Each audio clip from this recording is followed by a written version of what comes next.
Syllabus की बात करूँ तो सिलेबस को आप 2 पार्ट्स में डिवाइड करना, क्योंकि पेपर 1 जो है वो सबके लिए सेम है। पेपर 1 जो है वो सबके लिए सेम है, यानी कि जितने आपके यूजीसी नेट में सब्जेक्ट होते हैं सभी को जो है पेपर 1 देना रहता है। सभी के लिए कंपलसरी, ऐसा नहीं है कि आप पेपर 1 को छोड़ दो, ठीक है। तो सभी के लिए कंपलसरी है, कोई नेगेटिव मार्किंग नहीं है। 50 क्वेश्चन आते हैं और उन 50 क्वेश्चन के आपको 100 नंबर मिलते हैं, ठीक है। हर एक क्वेश्चन आपका 2 नंबर का रहता है। अब इसको मैंने 2 पार्ट्स में डिवाइड किया है। एक है आपका थ्योरी वाला पार्ट और एक है आपका प्रैक्टिकल वाला पार्ट। अब आप यहाँ से ये देख सकते हो कि भाई कौन सा जो है वो आपका प्रैक्टिकल में आता है, कौन सा आपका थ्योरेटिकल में आता है। थ्योरेटिकल में सबसे पहले आता है आईसीटी, ठीक है। आईसीटी आपका कंप्यूटर वाला। फिर मैं बात करूँ रीडिंग रीडिंग तो वहाँ पे आएगा रिसर्च वाला, ठीक है। तो रिसर्च एप्टीट्यूड, ठीक है भाई। इसके बाद आ जाएगा आपका टीचिंग एप्टीट्यूड, इसके बाद आएगा आपका हायर एजुकेशन,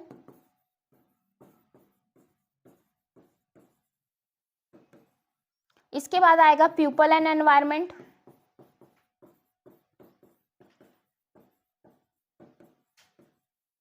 और इसके बाद लास्ट आएगा आपका कम्युनिकेशन।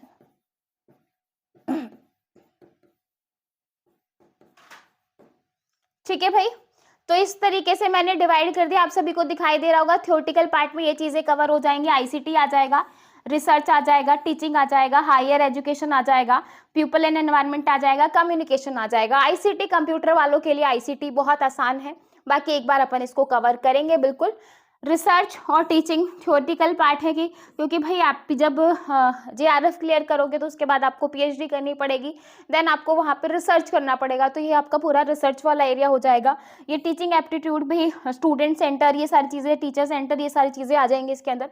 हायर एजुकेशन में आपको पूरा जो है एक तरीके से पता होना चाहिए एजुकेशन सिस्टम के बारे में, हायर एजुकेशन सिस्टम के बारे में, पूरी यूजीसी नेट के जो वेबसाइट है कि क्या है पूरा उसके बारे में पता होना चाहिए, ठीक है। और अदर जो करंट से रिलेटेड चीज़ें हैं, पीपल एंड एनवायरनमेंट बहुत बड़ी यूनिट है, ठीक है भाई। और कम्युनिकेशन, तो ये है आपका थ्योरेटिकल वाला पार्ट, इसको अपन थ्योरी वाला पार्ट कहेंगे। इसमें आ जाएगा आपका रीडिंग कम्प्रीहेंशन, आ जाएगा आपका डीआई, इसमें आ जाएगा आपका रीजनिंग, ठीक है। और इसमें आ जाएगा मैथमेटिकल रीजनिंग, ठीक है। लॉजिकल रीजनिंग आ जाएगी और मैथमेटिकल रीजनिंग आ जाएगी।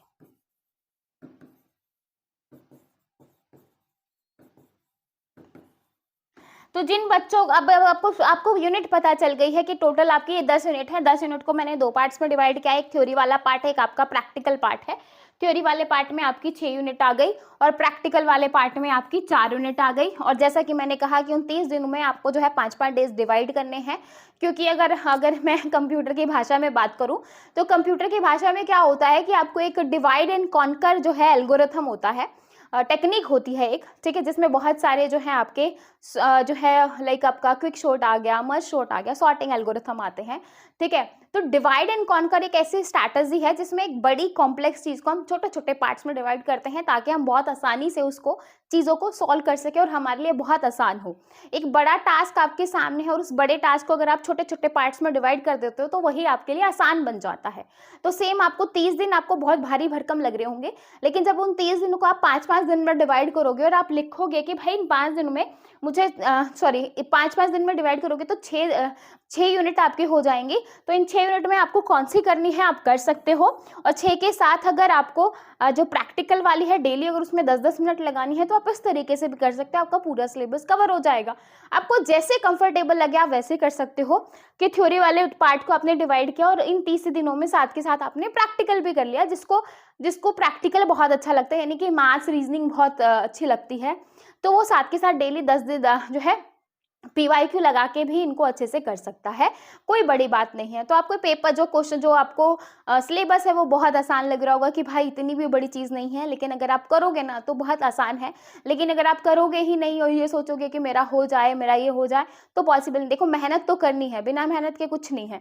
45 दिन है तो आप जितना टाइम दे सकते हो, 5 घंटे, 6 घंटे, 7 घंटे, आप जितना दे सकते हो उतना आपको देना पड़ेगा। क्योंकि आप खुद सोचो कि भाई अभी जो है अपना पेपर वन का जो है पेपर 1 का कोर्स आएगा, जिसमें डेली यूट्यूब पे आप मान सकते हो कि 1.5 घंटे की क्लास रहेगी। तो 1.5 घंटा आपका पेपर 1 और ऐसे ही पेपर 2 की भी आपकी जो है 1.5 घंटे की क्लास रहेगी।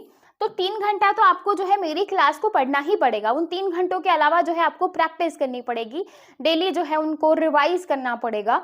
तो भाई आपको 3 घंटा ये और 3 से 4 घंटे आपको एक्स्ट्रा देना पड़ेगा, ताकि आप सेल्फ स्टडी कर सको, क्वेश्चंस वगैरह, बाकी मॉक टेस्ट वगैरह। कंप्रीहेंशन में कोशिश करूंगी कि आपको सारे जो है टेलीग्राम पे सेंड कर दूं, ताकि आप उनकी प्रैक्टिस कर सको पीवाईक्यू से रिलेटेड। ठीक है भाई, तो मैं इतना आप लोगों के लिए कर सकती हूँ, ताकि आप वहां जाओ और उनकी प्रैक्टिस कर सको। ठीक है, तो ये था पूरा एक मतलब 13 से 14 मिनट में मैंने पूरा आपको एनालिसिस दिया है। इससे बेस्ट एनालिसिस मुझे नहीं लगता कि आप जो है, अगर आप खुद इसको बहुत अच्छे से अपनी कॉपी में लिखोगे, बनाओगे, तो आपको हर चीज़ आसान लगेगी। और जब आपको आसान लगेगी ना, तो आपको पढ़ने में भी मज़ा आएगा। जब आप एक चीज़ को अपने दिमाग में कॉम्प्लेक्स करके बैठ जाते हो ना, बहुत मुश्किल है, बहुत मुश्किल है, तो उसको करना बहुत मुश्किल होता है हमारे लिए। लेकिन जब हम किसी चीज़ को ये सोच के करते हैं कि भाई कुछ है ही नहीं, बहुत आसान है, हम कर लेंगे, ठीक है, तो फिर जो है इतना भी मुश्किल नहीं रहता है। देखो, कहने को तो जेआरएफ लेना बहुत मुश्किल है, क्योंकि ऑल ओवर इंडिया सिर्फ 1% में आना मुश्किल है। ठीक है, लेकिन अगर आप उसको बहुत ज़्यादा अपने दिमाग में नहीं होगा, मुझसे नहीं होगा, तो फिर दिक्कत वाली बात है। ठीक है, आप खुद देखो कि 10 मिनट में ऐसा कुछ नहीं है, 6 पार्ट सीधा ये और 4 पार्ट आपके प्रैक्टिकल है, तो ठीक है। लेकिन जिसको जो है थ्योरी अच्छी है, प्रैक्टिकल वो है, तो आप अपने अकॉर्डिंग जो है वो बैलेंस कर सकते हो चीज़ों को, आपको जिस तरीके से, क्योंकि आगे का जो है आपको अपना जो पूरा चार्ट है वो आपको खुद रेडी करना है कि भाई मुझे डेली प्रैक्टिकल करनी है, प्रैक्टिकल पे ज़्यादा फोकस करना है, थ्योरी मेरी जो इजी है उसको मैं जल्दी कर लूँगी। तो वो आपके ऊपर डिपेंड करता है कि आप किस तरीके से करोगे। ठीक है, मैंने आपको एक तरीका बता दिया है, आपको जिस तरीके से बेटर लगे आप उस तरीके से जा सकते हो। ठीक है, तो ये था आपका 45 दिन की स्ट्रैटेजी विद सिलेबस, और आई होप आपको बहुत आसान लगा होगा, और लगा होगा कि भाई हम 45 दिन में डेफिनेटली जेआरएफ ले सकते हैं। बिल्कुल ले सकते हो, बस आपके अंदर ये होना चाहिए कि हम कर सकते हैं। तो सभी बच्चे कमेंट सेक्शन में बताएं कि भाई कल से जो कोर्स आ रहा है उसके लिए रेडी हो, कब आए, किस टाइम आए, प्लस कि हम जो है मतलब आसान लग रहा है, मुश्किल लग रहा है कि कर लोगे, जेआरएफ कर लोगे, तो कमेंट सेक्शन में जरूर बताइएगा। फिर मिलेंगे नेक्स्ट वीडियो में, तब तक के लिए bye bye, take care, thank you.